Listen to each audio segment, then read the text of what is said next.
Ladies and gentlemen, we are back with another episode of the Crypts Logic podcast. It's your boys, as usual. It's your man, Jordan Frost Mitchell, and I'm here with my right hand. Say what's up to the people, my boy. Yo, what's going on? It's the boy, it's the kid, Xavier, Zay Green, back in full effect this week. Let's get right into it. You feel me? No doubt, no doubt. Let's get to it. We got a lot to talk about here today, coming off of another NBA All-Star weekend, for better or for worse. But lackluster. I think we're all in unison when saying that there was minimal wow moments and a lot of yawn moments. But we're going to cut right to the chase, man.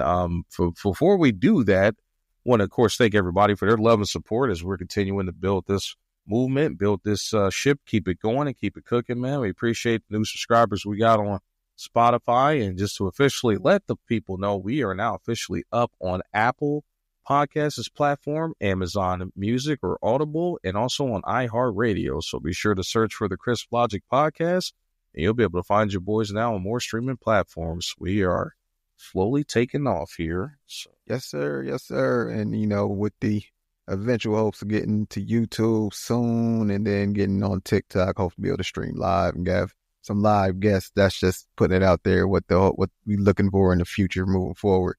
But we'll eventually get to that point. But, you know, that's what's soon to come, hopefully soon to come. No doubt. We need to make sure, of course, as y'all are following us on all platforms, man. We are also on Instagram for, you know, comedic clips and nonsense like that. We're on Facebook as well. TikTok's page is building up. Got to get to those 1,000 followers so we can, you know, start rocking and rolling and getting with y'all real time as we're doing our live sessions here. So, again, we appreciate the love and support, and it's because of y'all we're doing this, and we're going to continue to bring content as y'all continue to support us, man. Yes, sir. Yes, sir. Continue to pour into us as we pour into y'all. Like we said, let's continue this movement and build something great. That's right. No doubt about it. NBA All-Star Weekend. We got another one in the books. A lot to unpack from this here, but we're going to cut right into the chase, which the big elephant in the room was the new Sunday night format. In addition to that, the Friday night format, because they kind of follow that same trend as well. But all in all, Zay, I'm going to let you open it up. We got multiple teams, multiple games, up to 40.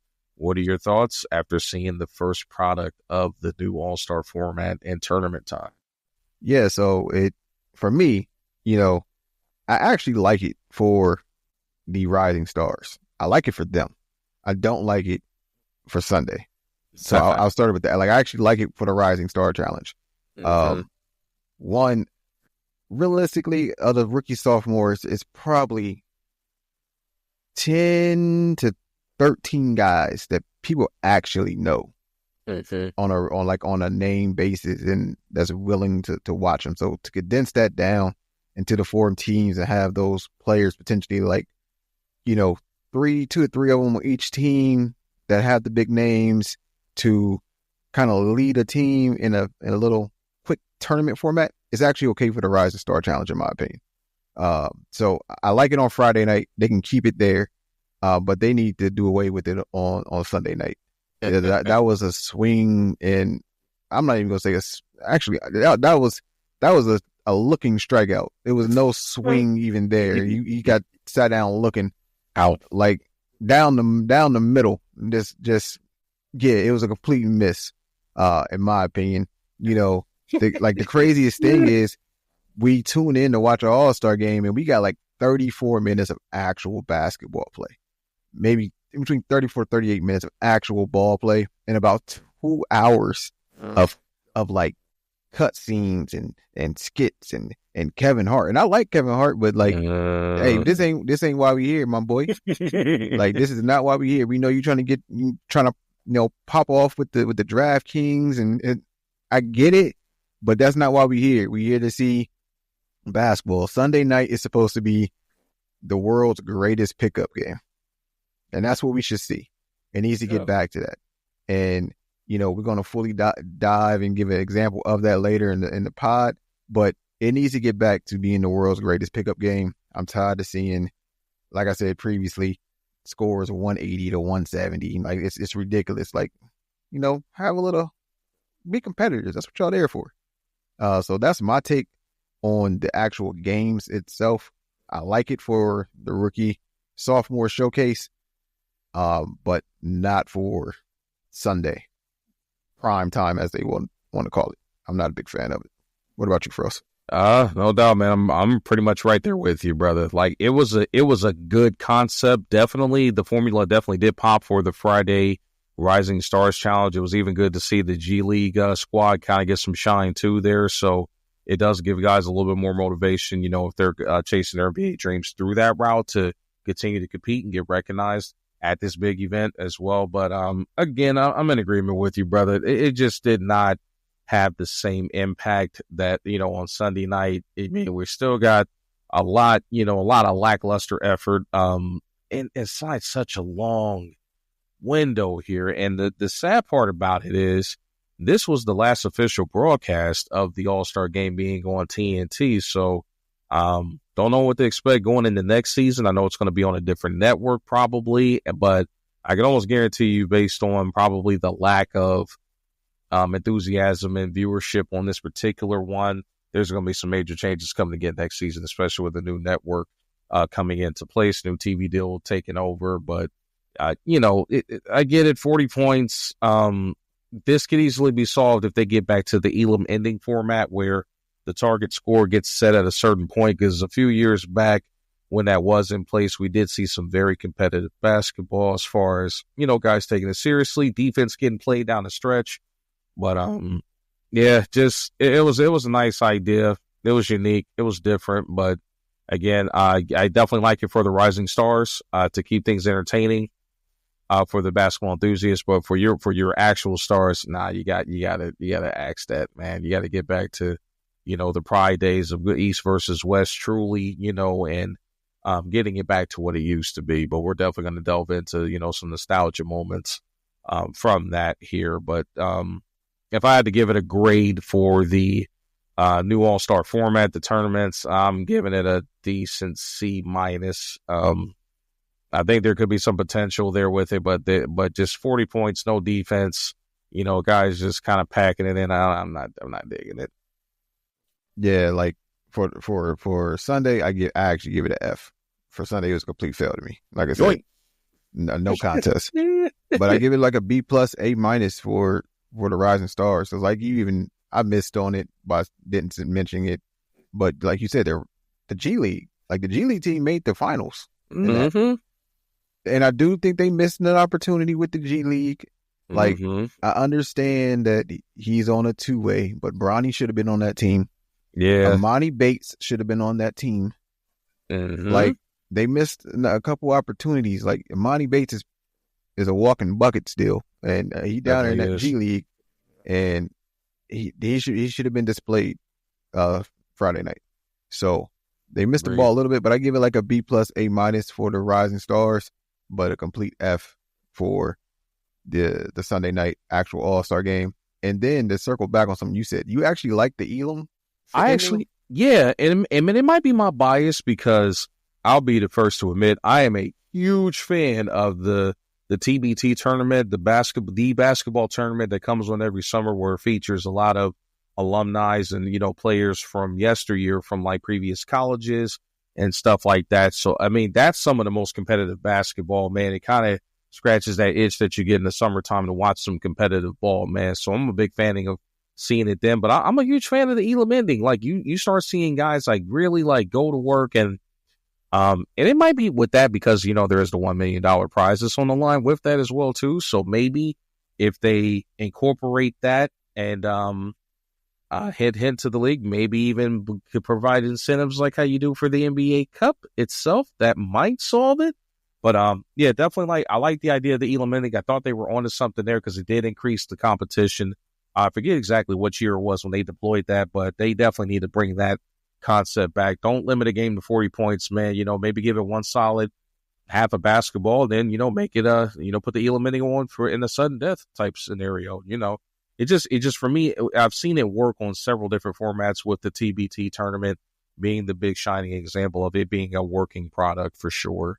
So I definitely say they need to bring that back for certain. I got you. I didn't care for it, and I think they deployed it in 19. And the reason I think it was 19 is because I think the first year they did it, it was like 48 or 40 points was the Elam finish. And then Kobe passed and did 24. Gotcha. So, yeah. And, but I think that's what they did in 20. So I think they deployed it the year before that in 19.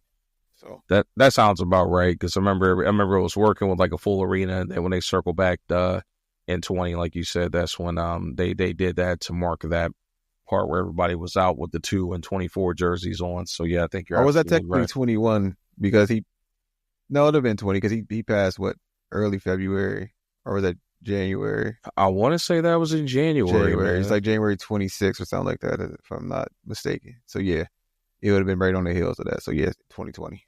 Yeah. Yeah, officially died on January 26th in 2020 to begin with, which would have been before the All-Star game. So yeah, that all did happen. In the same year when they did that tribute. So yeah. That's when you knew the world was going to hell in a handbasket. The way that year started, boy, do not remind me, sir. I remember everything was going nice and easy, and then I knew not to get like extremely off subject revisiting that tough time, man. But I just remember distinctly, like with Kobe passing, then the pandemic hit, and I knew something was about to happen when they started canceling all like the NCAA conference tournaments, and March Madness got canceled. I knew, I'm like, bro, this is not going to end well, and the rest is history. Right. Fact. 2020 was definitely a struggle year for just about anybody in the walk of life, like whether, it was financial, whether it was social, you know what I mean? Like it was just topsy-turvy. Yes, sir.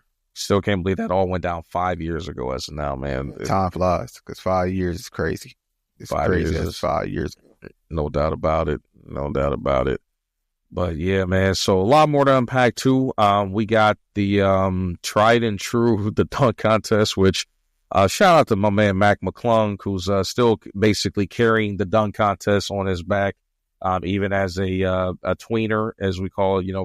Spending time with the Orlando Magic, and then also their G League affiliate as well too. But your thoughts on the ending of the dunk contest? I think we saw a spark of life with our guy Stephon Castle, putting on the show and in contention. But what were your thoughts on the dunk contest, my boy?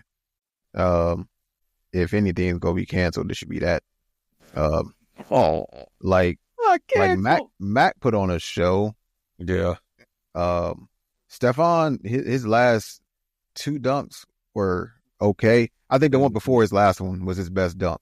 Agreed. Even though it took him almost a full clock to get it off, but him throwing the lob through the hoop and then catching it off the bounce up under the rim, that was probably his best dunk. But Mac McClung, the Mac is back, Mac attack, like the Mac attack. Like I get it, but I think that we're in awe. I'm not in awe, but I think they're calling him, he's the first 3-peat slam dunk winner. I do think Kenny needs to slow down when he was like, oh, Vince, I wish he was 25. Like, Vince put on the best performance we've ever seen in the dunk contest. Unchallenged. Facts. So, like, let's pipe down on that, Kenny, please. Like, I get that you're trying to call him the king. I guess you could say he the king because he got the numbers. He got the 3 championships. But, yeah, like it's just a. We need to get back to having stars being full participants of this weekend. That's just like point blank what it is. And until we get that, this is what it's going to be. And hopefully, because I've seen the tweets from like Ja and a couple other players. Like, oh, I'm going to sign up. Hopefully, Mac gives them that push because at the end of the day, being honest, he's a 2-way guy. He's not even, I'm not going to say he's not a real NBA player, but he's not a real NBA player, like, at the same time. Like, he's not on an active roster. Like, so he's just coming up for shits and giggles. In essence, like, only reason people know his name is because of the dunk contest and maybe because of he was going viral when he was in high school dunking on people. But, like, even in the G League games, he's not catching bodies. He's not an in-game dunker. Nah. So, yeah, like, I don't know. Like, Stephon Castle, he showed me something. His last 2 dunks, well, his last dunk was actually an in-game kind of a dunk you can do on a fast break. I wouldn't want my player to do it. I think he would mess up, but it can happen. It can happen. He's more bouncy than I thought he was, so I appreciate that. And he's a rookie, and I was glad he did it. But what the hell was Buzelis doing in the dunk contest? Poor fella. Who made that call? I don't know, man, but it seems like my boy was like having an Animaniac / Looney Tune moment. Like it was like his heart was beating through his chest. I mean, there was even talks about like maybe needing to switch basketballs because the ball might have been deflated a little bit. I'm like, we can't have Deflategate at All-Star Weekend, man. Like, what's going on here, bro? Like, it was crazy. Like, he looked like he doesn't belong. And I'm not saying that just because of the way he looks. All right? Like, that's not what I'm saying. Like, he's what, maybe 6'9", 6'10", and people are like, oh, he got a little vert. But I'm like, he seems awkward and goofy. Man. He doesn't seem creative. But I will say this, Jackson also lacks creativity in his approach as well. He's like a weak power dunker, which don't even make sense. Not a weak power dunker. Like it don't even make sense. Yeah. Like it's like no flash, but like maybe you may win a dunk contest in the 80s if Dominique and Jordan wasn't there. But like I don't. It's no type of flash. I don't know, man. Like we either need actual stars or the actual freak athletes to step up and be in this dunk contest. And we're missing that. Because like even when stars like kind of stopped, we still were getting freak athletes for a time like Jamario Moon.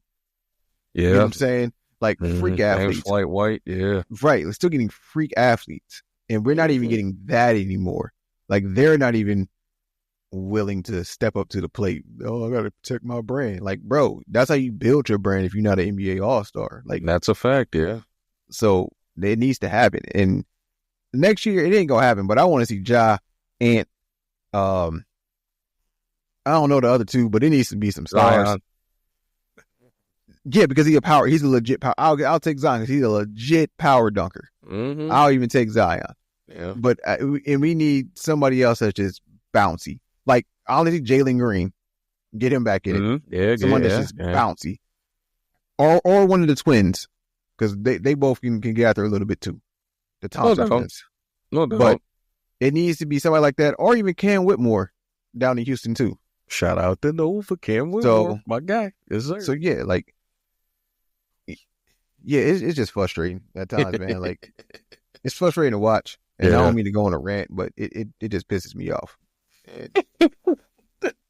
My man said we need to cancel it. Nah, man, we can't do what we did, before we got the best show, man. I know they canceled. I can't remember if that was like 99 or 2001 when they canceled it for some nonsense, but I know they brought it back with Vinsanity, stepping into the building. But definitely need some overhaul.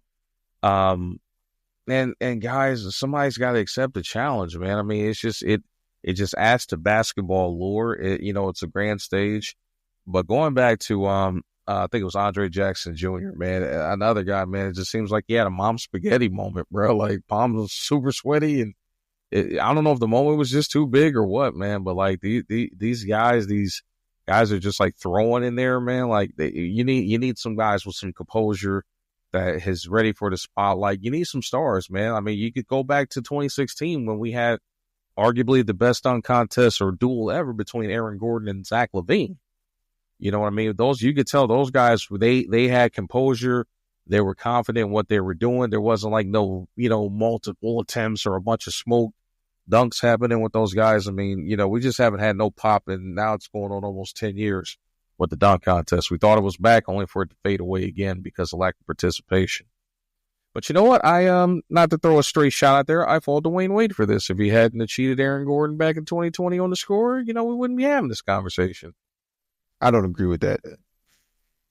I'm sorry. No. You can say he got cheated. That's fine. I'm not gonna blame Dwayne Wade because that's the reason I'm not gonna say he got cheated is because you also in that can't say that LaVine didn't deserve to win that damn dunk contest either. Well, no, Levine won at 16. I'm talking 2000 when he got robbed by going against Derrick Jones, and Derrick Jones's variations of the East Bay dunk, and okay. How the heck does a dunk not over a 7'5" taco fall doesn't seal that and gets another 50? Like, what are we talking about here? Okay, I got you. I thought you were talking about him. I thought you were talking about him and Levine duel. That's no. I have no problem with their results. I mean, my Orlando Magic bias at the time does still feel that Gordon wins the contest, but he didn't get cheated. No, Zach LaVine is Zach LaVine. There's a reason why he won 2 in a row.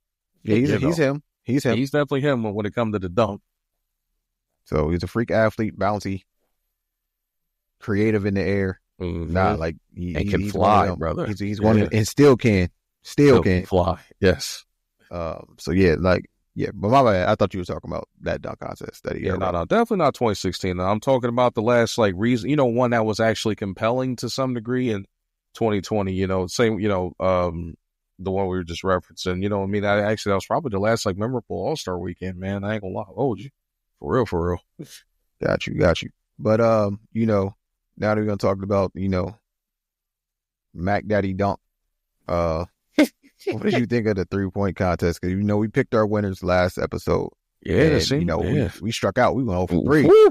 We struck out, bro. But I'll give you half a point because you said that your dark horse was Buddy. Mm-hmm. Buddy was runner up. It was Tyler Hero. Yeah. This year's 3-point champ. So I give it up to Tyler. Jack Harlow said he had that strap on him. He had that thing on him, and he's an all-star this year for the first time. So big ups to Tyler Hero. Closing out with a smooth 24 in the final round, to be crowned champ. So, I think that's the only. It's really I'm surprised they haven't switched the order and moved the 3-point contest because the stars actually will participate in it. But I don't know what they can do to change it a little bit to make it more theatrical at the end, make it like a final event. Honestly, the like how they did with Sabrina and Steph last year, that was kind of fire. Like I think they should use the same ball and the same distance though. But agreed. But yeah, like that was better. That was entertaining. Like I legit actually wanted like Steph and Dame versus Caitlyn and Sabrina. That's what I wanted this year. But that didn't happen. I felt like something like that should have happened this year. That would have been fire. No, that's definitely a dope idea. If anybody's taking notes out there, they may want to, possibly do that. Make sure you credit the Crypts Logic podcast for, suggesting that suggestion. We need our royalties. That's right. Need our royalties and need them checks. No doubt about it. But yeah, 3-point contest, man. I ain't gonna lie to you, even though I know Tyler Hero did win, man. But just watching Buddy cook up and nail 31 in the first round was just crazy, man. I'm like, this dude can flat out shoot that pill, brother. Like flat out, like. But I don't know if the pressure got to him, on the back end of that joint. But man, watching him drop 31 was insane in that contest, man. That might have been a true highlight of the evening, even though he didn't. That was a record, right? I want to say that's definitely a record as far as I'm concerned. I don't think nobody else has dropped 31. I know there's been a few people that have capped at high 20s and even 30, considering the money ball overages and even the addition of the Starry ball and all that. But I don't think no one still has not had a perfect round, which it's almost we're not gonna see that. We're not gonna see that. Okay.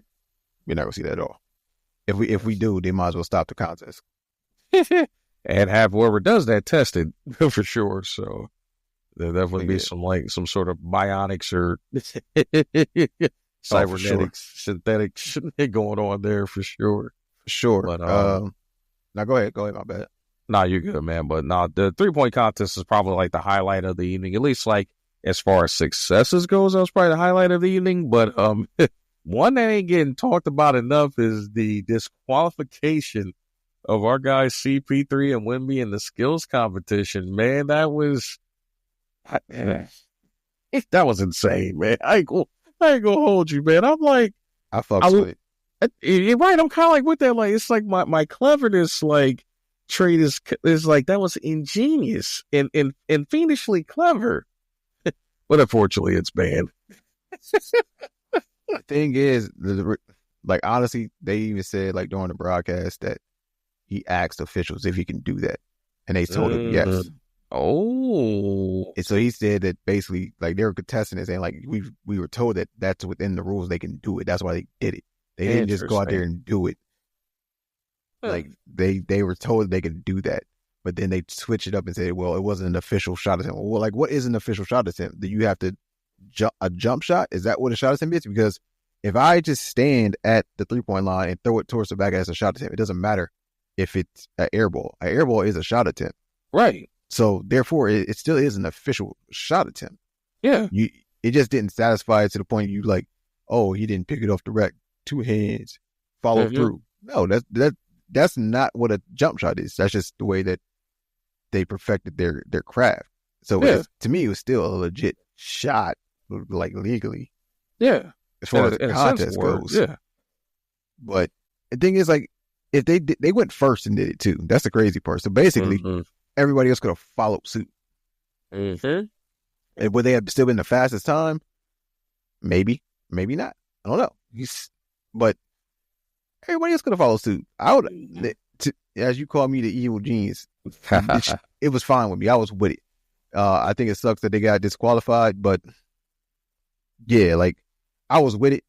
You know, I ain't gonna say I'm the biggest fan of, like, twisting the rules, but playing within the rules and using them to your advantage, I'm with. As we had that discussion with Oregon, Ohio State. Oh, so let's not bring that up. Nah, yeah, I hear you. But I'm a fan of playing within the rules, just because you can manipulate it in your favor and it not be approved by the masses. I'm fine with that. Right. So, you know, I didn't consider it cheating. So. Yeah, I wouldn't deem that as cheating. I mean, because also in the same breath, like, even in, like, an actual, like, basketball game, what's different than them taking that shot attempt in a skills competition versus, like, if somebody needs to intentionally miss a free throw and get the ball back, you know, where they kind of do, like, the little, like, you know, like, sinker shot, you know, right at the, you know, rim to get it to shoot off the backboard. You know, what's different than that? How is that legal in an actual game scenario versus, you know, what they tried to do in the skills competition? That it was just really puzzling to me that constituted a disqualification from it. You know what I mean? Like, I just don't get it. I'm like, you can do that in a real game from the free throw line, but you can't do that in the skills competition. Yeah, little asinine logic there, if you ask me. Especially, it even irritates me even more that they got it cleared from an official, only for it to be, you know, they get hit with the flip mode's the greatest in the middle of that. You know. So. Yeah. So. Yeah, I heard that during the broadcast that, you know, Chris was saying, like, he was told that he could do it, that it was within the rules. So that's why they did it. Interesting. So, yeah, with that, I'm like, I was cool with it. I didn't think it was cheating at all. Not at all. Definitely wasn't cheating. Not worthy of no disqualification, man. But at least they got it out the way so the other guys didn't fall into that trap. But go ahead. Yeah, but like I know we was talking about it in the cheaters, but I will give a shout out to the Cavalier boys, Mobley and Mitchell, you know, for winning that with a minute flat on the final round. So yeah, big shout out to y'all on the skills. No doubt, man. Cleveland continuing to defy the odds, man, and you know, cooking with gas, man. Definitely looking like the toughest team in the league right now, even for charades and games on the weekends. So yeah, I need to see it done in the playoffs. I low key want to see Cleveland do it, right? And I'm not even a Cleveland fan. I want to see them do it, and I want Mitchell to win Finals MVP so we can shut Brandon Jennings up. Oh my goodness! Me off with that, like, he better than Mitchell, and Mitchell can't do this. I'm like, man, stop it. I know you dropped 50 points as a rookie in, like, your first week of the NBA. I get it, but you never duplicated it. So, like, let's stop it. Like, you're not better than Mitchell. You're not better than Donovan. Like, you, and I'm not saying that you were trash, because you were far from it. Far from it, Brandon. Very talented guy. But it just seemed like your comments was, like, deep rooted in hate, and that you were mad that you weren't Mitchell. Like, you look at Mitchell like that's what I was supposed to be. That's how it came off. And for that reason, I'm like, bro, I want Don to go ahead and get him one. And be like, hey, Brandon, He hit him with the Shaq line. Hey, Brandon, tell me how my ass takes. like, right. I low key won it for that reason and that reason alone. Like outside of my Lakers winning one. That's it. But like I said, big shout out to the Cavs. So big shout out to my seventh cousin Donovan Mitchell. But I mean, I'm a big fan of his individually, just in general. Going back to when he got drafted, back in Utah, like the dude was just so amazing to watch, and it still is amazing to watch to this day here, man. But I'm definitely hoping that he does that and shut Brendan Jennings up at the same time, man. That just reeked of a guy that that kind of take about Donovan just kind of reeks of a guy that was what did them say they mouth? He sounded like a pissed off rapper that never made it.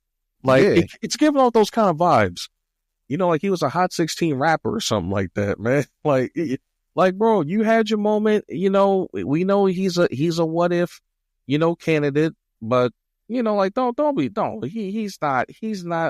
nowhere near the athlete of a Donovan Mitchell, and they're equally both explosive scorers. But I would still give the edge to Donovan Mitchell because he not only does he continue to do it, he does it at the highest levels. I mean, the dude's the example of consistency right now in the league. But and also, side note, funny that we brought Donovan Mitchell up, man. I'm one of the few people probably that actually probably should have bought shoes off of East Bay, even in their waning years, man. But the last pair of kicks I actually got from East Bay, man, was when they put the DON issue no 4s, man. They put them on sale, man. I couldn't pass up getting a pair of those, man, for like $60 as East Bay was closing their doors. Definitely missed the good old days.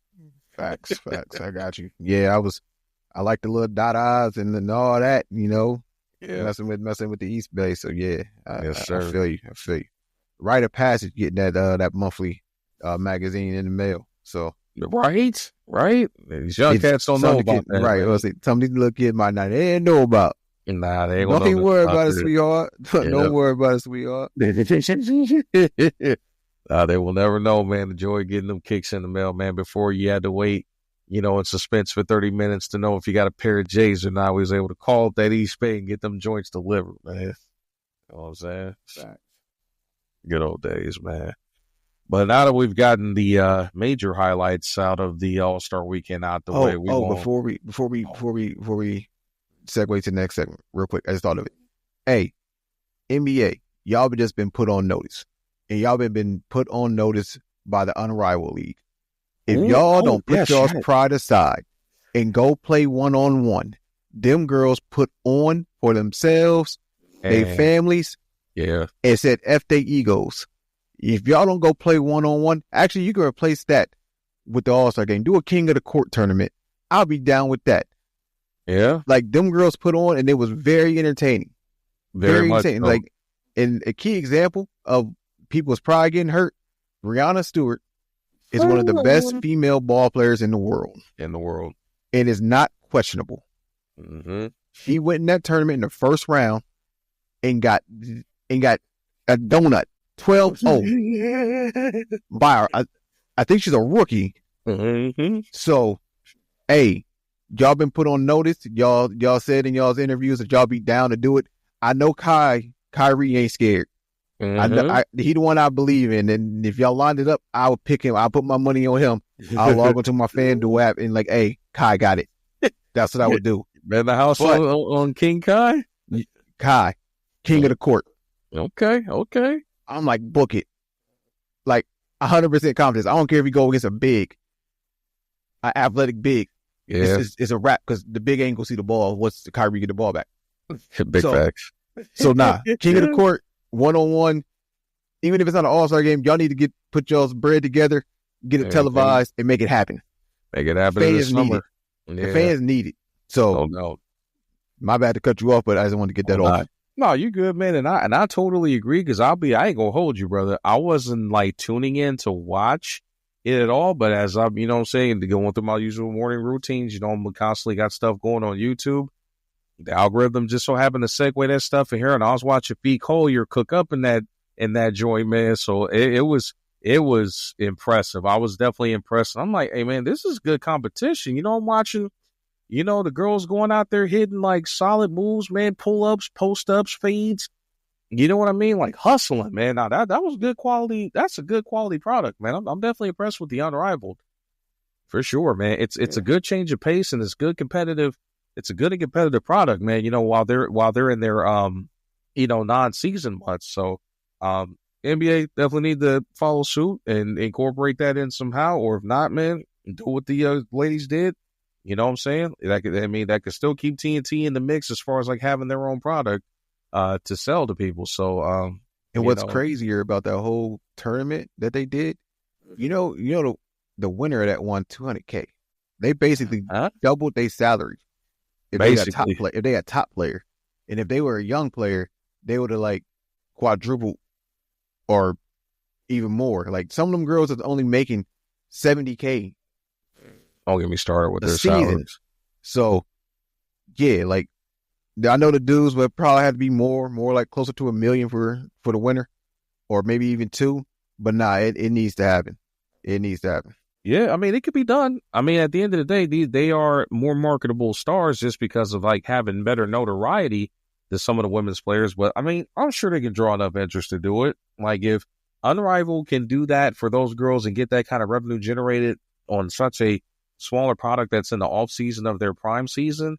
And if, like I mentioned earlier with the TBT tournament, if they're able to draw and generate that kind of buzz and revenue for guys that have have been playing overseas or previously played in college ball, you know what I mean? But definitely didn't necessarily have the NBA requisites. If they can generate that kind of product and, make $1 million and split it and however way the case is, let them go for it. NBA guys, there's another avenue for you guys to, increase your resumes. And again, it's all about contributing to basketball lure, and that's all we're asking for, man.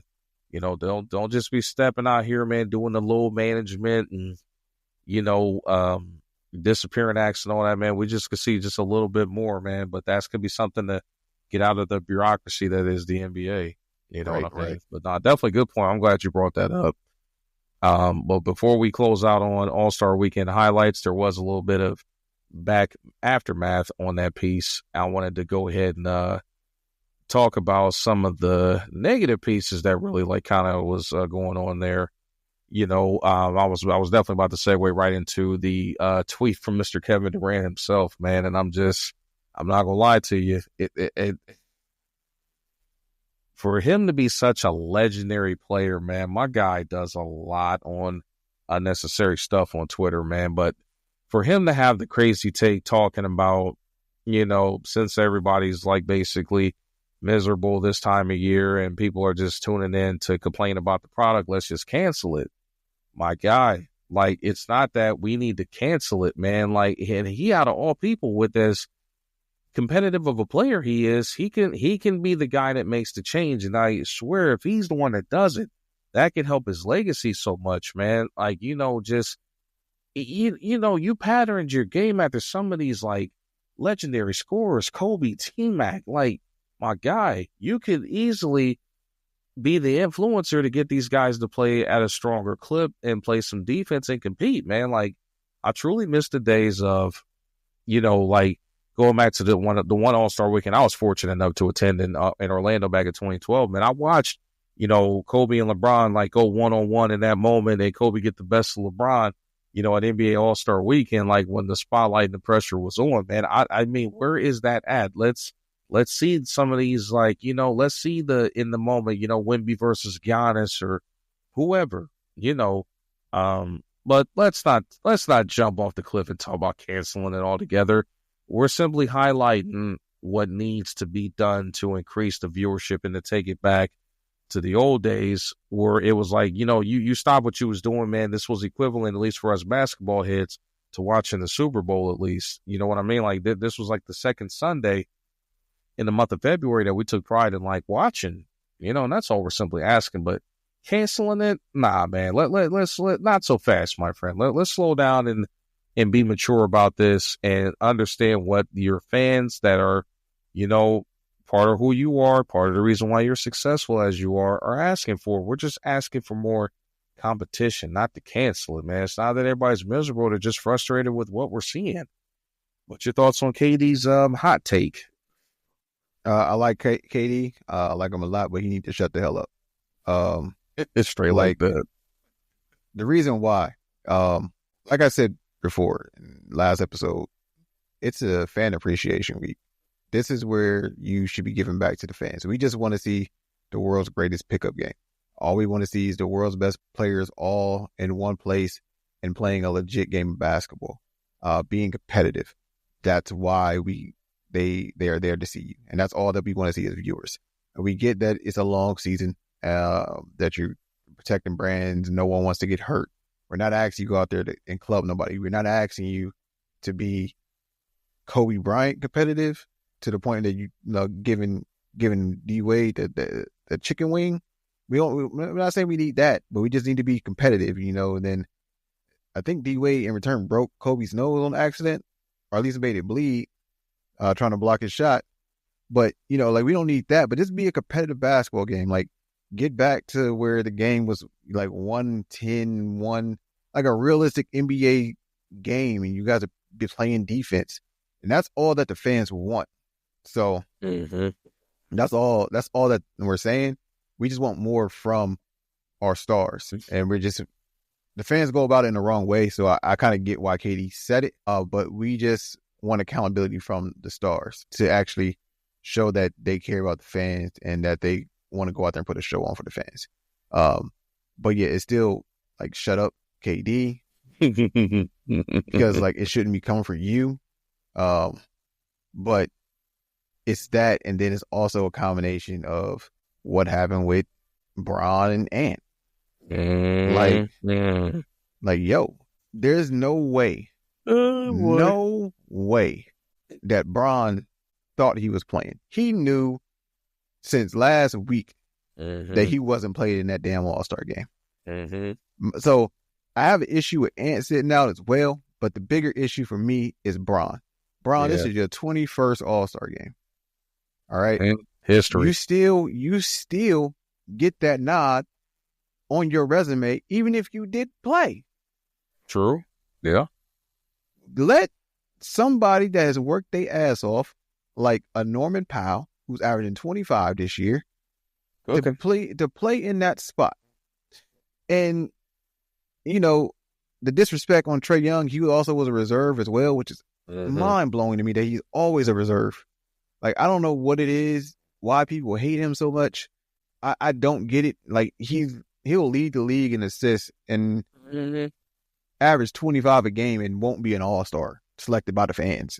And being in a bigger market like Atlanta, like, it doesn't make sense to me. But if you're hurt, don't play. Be like Giannis. Giannis announced that he wasn't playing. They got a reserve. He still was there. He suited up, wore the uniform, cheered on his guys, even though he knew he wasn't playing. Still do that. Like, Bron could have suited up, put the jumpsuit on, had somebody else in the picture, play on the team, and then you also put that team at a disadvantage. Granted, Bron's team won the tournament, but they played with 6 men instead of, was it 7 instead of 8? I think it's 7. Yeah, they were down. So technically teams were supposed to have 8, but they were down one guy, so they played with 7. I just can remember if it was 8 and they were down to 7 or 7 down to 6. But yeah, they were down a man. They still won because, being real, it was the best damn team out there. Yeah. But yeah, like, it was just frustrating to see. Like, that can't happen. If you hurt, say that you're hurt, or saying that you're not going to play because of injury. You ain't going to make me tweaked. I'm not going to say you faked the injury, but just sit out. Yeah, it just aggravated me, man. Like, it aggravated me. But what was your thoughts on them sitting out? I'm actually going to play devil's advocate here. Watching a couple of shows this week and getting some feedback. Somebody brought up a good point about the last minute mystery decision for LeBron to sit out the last second. While I agree with everybody 100% for the sake of following suit, like happened with Giannis and AD and those alternates being selected in their place, I was disappointed in the move, but there is an underlying current that kind of got my antennas up that I want to discuss here real quick. And I'm not sure so much as him sitting out. I think that's just more of a and doing that type deal. You know what I mean? He got marched to the beat of his own drum, and that's fair. He's unapologetically him.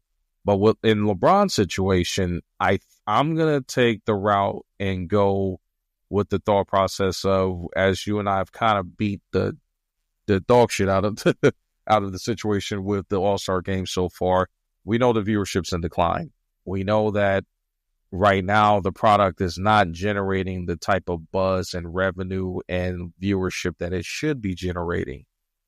Was this a indirect ploy on LeBron's part to wait until the last minute to sit out the game in hopes of it not pre-damaging the projected viewership that the game was supposed to get? That's the only reason why I'm thinking that it makes sense to some degree with him waiting until the last minute. But unfortunately, it does cost a guy like a Norman Powell, who's been cooking this year, in spite of my and I'm still standing on. I think that the Clippers are going to implode and disappear in the playoffs. But another story. That ain't got nothing to do with him averaging 25 a game. Doesn't have I nothing get to what do you're with saying. averaging 25. I get what you're saying. He's cooking. Two different. No doubt. Two different subjects, no doubt. But he's been cooking. I'm not going to take that away from him. The brother has been cooking. He's definitely was deserving of an All-Star nod. He if there was a obvious snub this particular season, it's definitely him. But I think there might be some sizzle behind that logic that it may have been a last minute move to not totally or further diminish the downward slope that has been occurring with the All-Star product. I mean, again, we were already missing guys like Giannis, guys like Anthony Davis, and I think that's might be the reason why he may have waited until the last minute. So again, to kind of highlight your point, he probably did know that he wasn't going to play, but I think with it coming so late and last minute and not giving the NBA no time, and with Adam Silver saying no knowledge, which I think I'm actually going to call BS on that. I just don't think that a guy of LeBron's magnitude is going to wait until the last second like that to make that move. But I think that may have actually been the underlying factor. So call me a conspiracy theorist. I think that there's some sizzle behind that. But what are your thoughts on that possibly being the real reason why he waited until the last minute to sit out?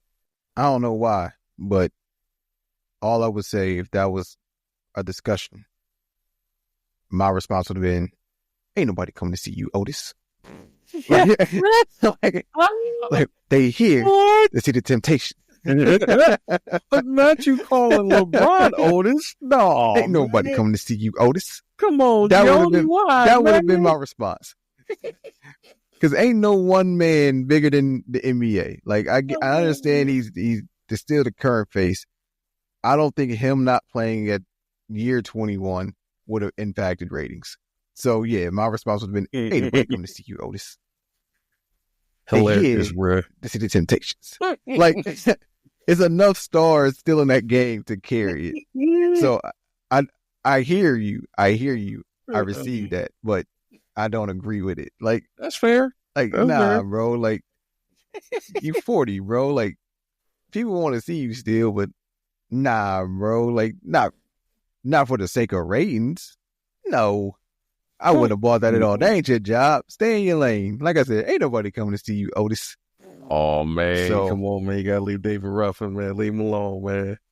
Nah. That movie, man. Such a golden movie. I could have went Eddie Kane route if I wanted to. Oh, Still man. Got it. Still got it.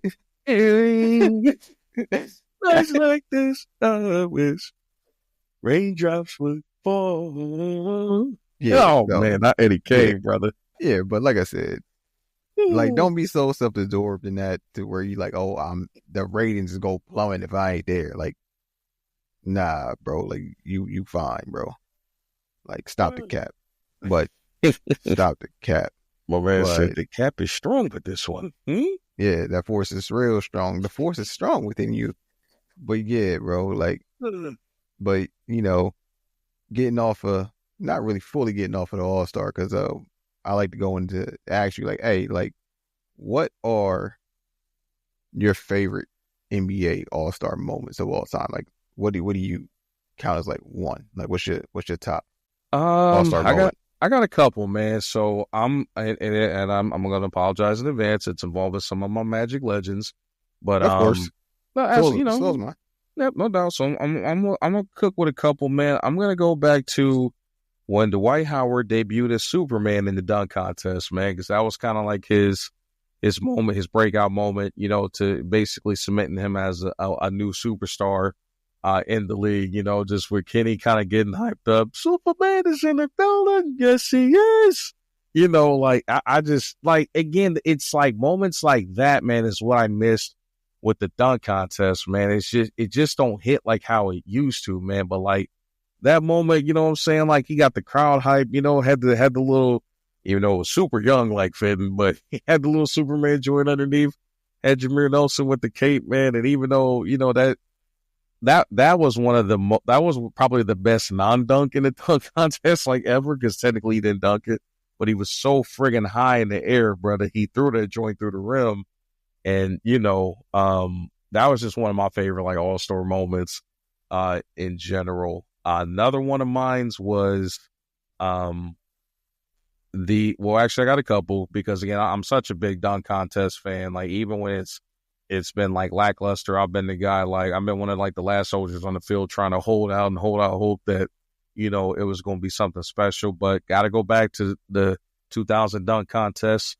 You know, VC's masterpiece, and I hate that my boy Tracy, his cousin, I hate that Tracy McGrady's like admirable performance got diminished in the you know, behind that masterpiece. But I give him and Steve Francis their piece for getting out there and still competing. But between the East Bay oop, the flare, man, the 360, the honey dip, you know, just like, again, that is just a masterpiece of a dunk contest performance that I don't think ever could be duplicated. That is still arguably the best individual slam dunk performance in the history of the contest, man. Like, cause it, again, kind of going back to what I was saying, it made guys that also put out great dunks like Steve Francis, the franchise, and my man T-Mac did.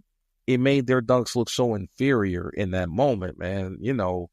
So dunk contest 2000, obviously, you know, the duel between, as I referenced earlier, in 2016 between Aaron Gordon and Zach LaVine. I mean, there ain't too many duels that even measures up to that. Maybe if you go back to, you know, Mike and Dominique back in the 80s, but I don't think we've seen nothing like that rivals that in general, especially with the creativity, the ingenuity, again, the electricity that joint, the fact that it went into overtime, like that was just one of the best like moments like that. That was the last time like people were on their seats. You was talking at work the next day about the slam dunk. You know what I mean? When you went into work on Monday talking about the slam dunk contest, like that's when it was back. I mean, Kenny even said it himself.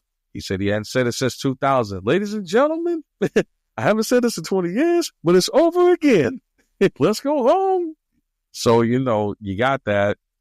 And then one I think that you and I might share in common here was All-Star Game 2001 with the debut of my boy T-Mac making his first All-Star appearance, but just that fourth quarter comeback that the East went on to win that game.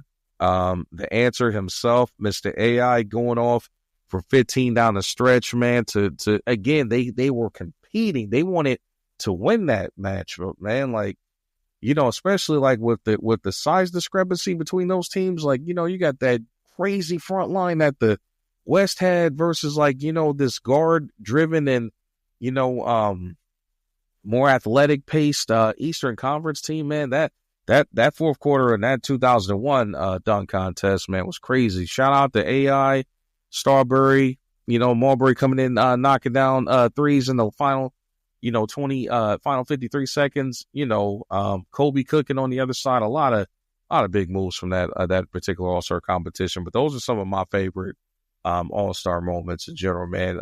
But tell me about some of your favorite moments in All-Star history. Yeah, so pick up right where you left off.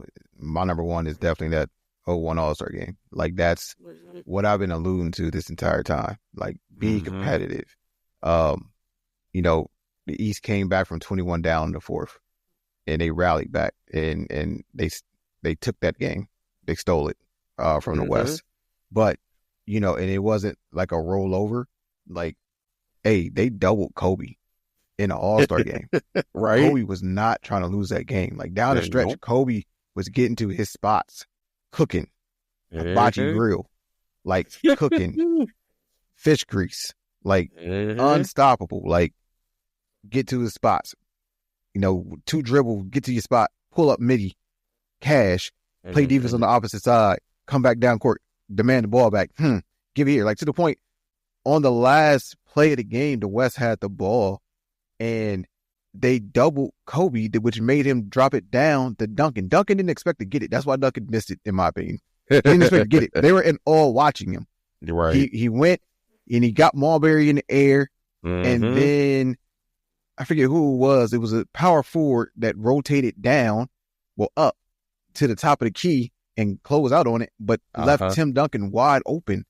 So he dished it down. It caught him off guard. He just like threw it up at the rim. Like if he would have been ready for the pass or anticipated it, the West win that game. But Kobe was cooking with gas, fish grease, any analogy you want to use. He was that. He was him. And so was Iverson on the opposite end. I'm not going to say all that and discredit Iverson. Iverson did everything, even down to the assists, the flashy theatric layups and extra passes that's falling out of bounds. Like best All-Star game that I've ever personally seen. So yeah, that'd be my first memory. My top spot. My number 2 spot is actually going to be, because I'm a Kobe guy. So no doubt, it was the 98 All-Star game, the passing of the guard All-Star game. So that's my moment. That's my number 2 moment.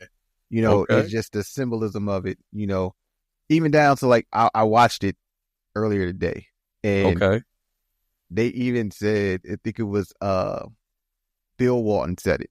May he rest in peace. He was like, and they talking about Kobe Bryant, the next Jordan. They need to slow down with that. There is no another Jordan, which is not wrong. But to say that to about a 19-year-old that actually ends up passing Jordan on the all-time scoring list and gets 5 rings instead of 6, but goes to 7 instead of 6. Like, it was the true passing of the guard. And so that goes down as my second spot. And the other one is just an honorable mention because of the symbolism of it. It's just simply the 2000 All-Star game. 2020 All-Star game, sorry. Yeah. And the reason that is coming off the death of Kobe after the helicopter accident. Yeah. Team Giannis wore the number 24, everybody on the team. And bronze team, everybody wore 2 in honor of Gigi.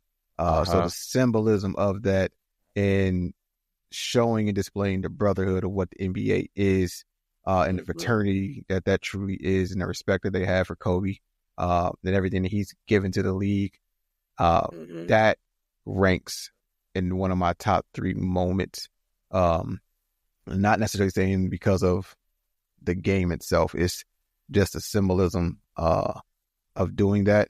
That just ranks highly in my list of all-star moments. I got you, man. Definitely some good stuff there, brother. And I'm in agreement with you. That was definitely a very epic moment, man. The tensions were high, a lot of uncertainties, man. That was like our last, great moment before everything that started to fall apart, in the coming months with the pandemic, man. But that was just such a great moment in NBA history, man. Showing that solitude and that brotherhood, and again going back to the lore of the game, man, showing that it's bigger than basketball. It's about legacy and impact, and paving the way forward for guys, man, for them to recognize his greatness and recognize, what it be not only just to be an ambassador of basketball, but even in that situation, being a father to a daughter that who aspired to be a basketball player, man. That's what it's about, man. It's about, standing 10 toes down for your brother in the trenches, and even in the wake of hearts hurting, man, it was a good way to pay tribute to arguably one of the greatest, a guy that should be, as much as they talk about the Mount Rushmore of basketball, I think he's got a very valid argument, and he should be on there as well. Say what you will about him mimicking Michael Jordan, but bottom line, the guy was as close as we've ever seen to arguably the greatest player to ever do it. You know what I mean? And quiet as it's kept, we'll get into that conversation on another day, but Kobe was very impactful against some tougher athletes, if you ask me. But another conversation for another day. Let me mention something real quick. Like, it's not even about the NBA, but like I thought about this the other day when I just randomly thought of Gigi, right? Mm-hmm. And we were at work talking. Actually, it was the other day. We were at work talking about Juju. Bro, do you realize that if we weren't robbed of Gigi, that we could potentially have been seeing Juju, Gigi Bryant backcourt at USC? That is insane to think about, man. That just goes to show, bro, like that much time has passed. It's been 5 years, bro. That is insane that could have been a true possibility. Wow. Yeah, she would have been a freshman last year, bro. Man, that's insane, brother. That would have been, that would